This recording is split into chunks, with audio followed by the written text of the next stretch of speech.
Welcome back to the Lost Artistry Lash YouTube channel. Today we're doing a really detailed assessment video on my model Mel, who's actually the owner of clothing brand West Coast Karma. You can find them at West Coast Karma on Instagram, and Mel was nice enough today to offer a 20% off anything on her site coupon code, but you have to use the code LASH20 at checkout and you'll get 20% off of your entire order.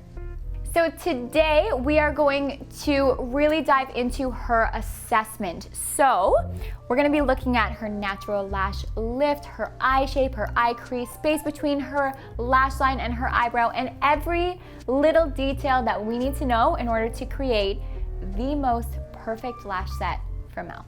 Before you go any further, go ahead, click that like, subscribe, ring the bell so that you're always notified when we release brand new content. So firstly, look at this eye color. Like, this is so nice. Lashes are gonna make her color pop so much. Actually, this morning, Mel and I spent some time doing a consultation where we chatted about what she wanted out of lashes.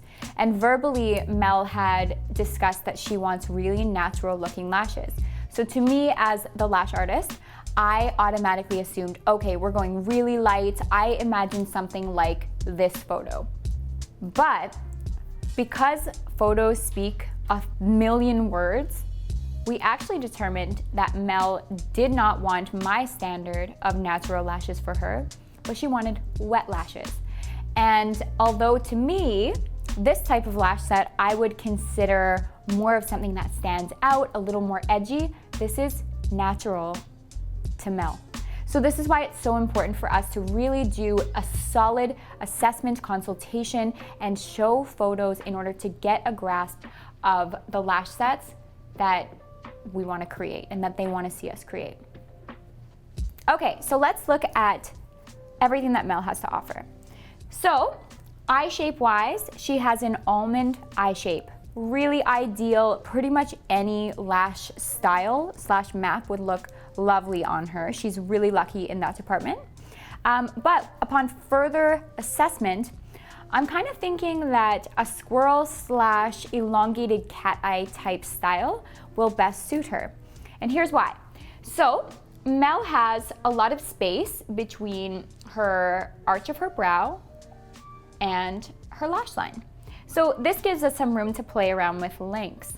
Now, the reason why I want to elongate this area and go for that really nice arched look is not only because of that, but if you can look on the outer corner here, because she has an almond shaped eye, I really want to avoid putting really long lengths on the outer corner.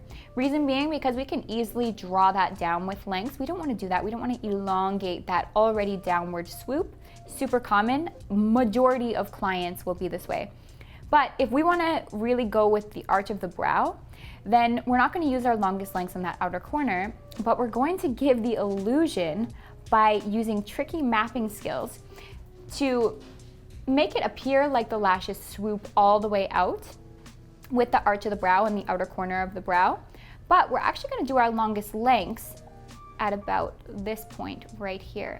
And then we're going to drop down on that outer corner, and we're going to play around with curls as well. So in order to lift this area, we're going to work with CC curl and D curl on the bottom.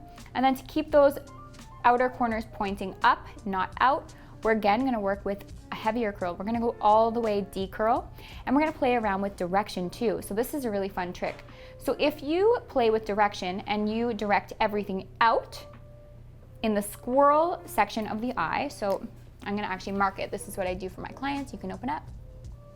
So from point here to here, where the eye sits down, if I bump up my lengths and I direct heavily out in that area, then it's like an illusion. This area will almost look like it's a cat eye, like it just directs all the way out and makes it look like the outer corners are pointing out like what a cat eye would look like. But we're actually going to bump down our lengths from that point out and direct them up. So they're actually going to help lift that cat eye, which is actually a squirrel, but that section in here, out and up so that the eye looks elongated.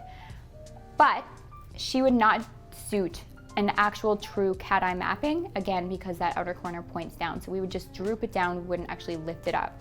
So that's a really sneaky trick and it works wonders. So I always put dots on the eye because, as you can see, the middle of Mel's eye is super lifted, but then again, that downward swoop on the outer corner, that almond finish. So if I put dots to show where my emphasis area is and where I really want to elongate, then when the eye's closed, as you can see, the line across is perfectly straight. I could never tell with the eyes closed where that arch of her eye sits. So open up again. See how high it is in this middle part here? It's really important for me to know where that is.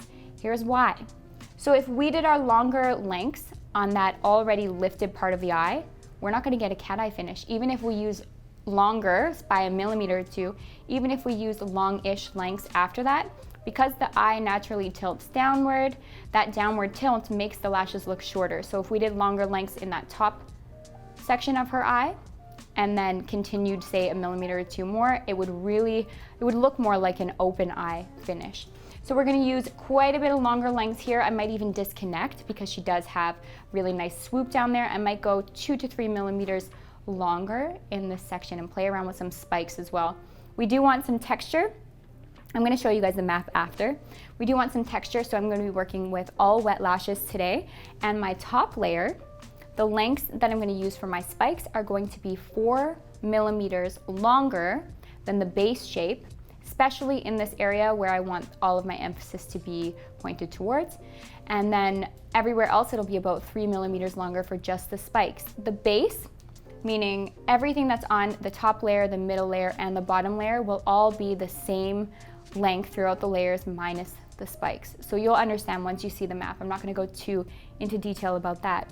But I'm gonna do one more trick with her today.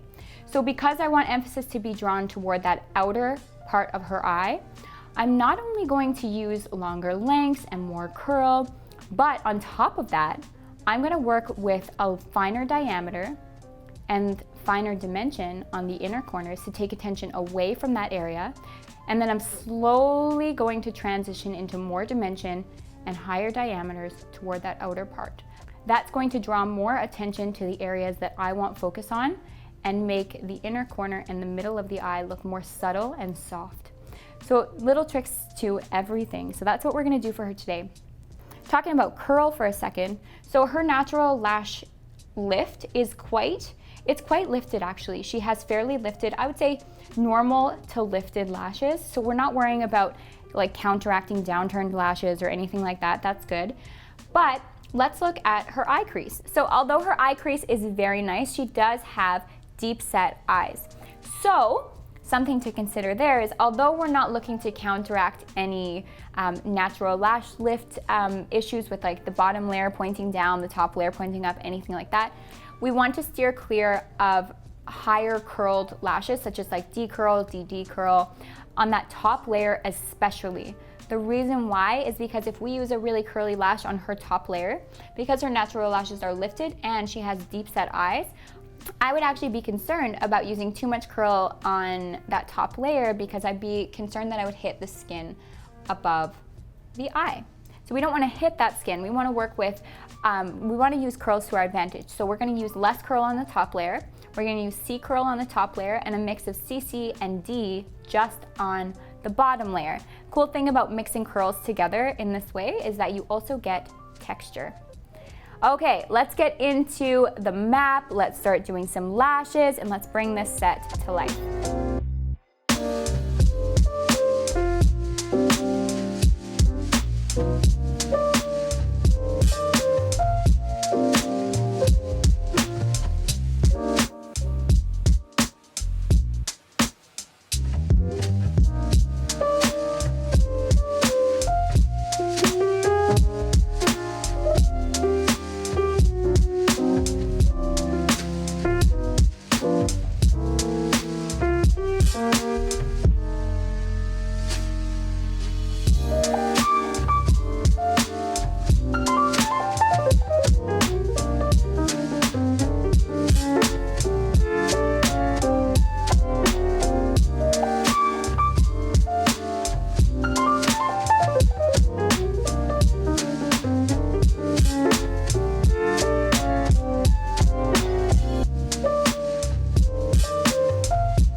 you.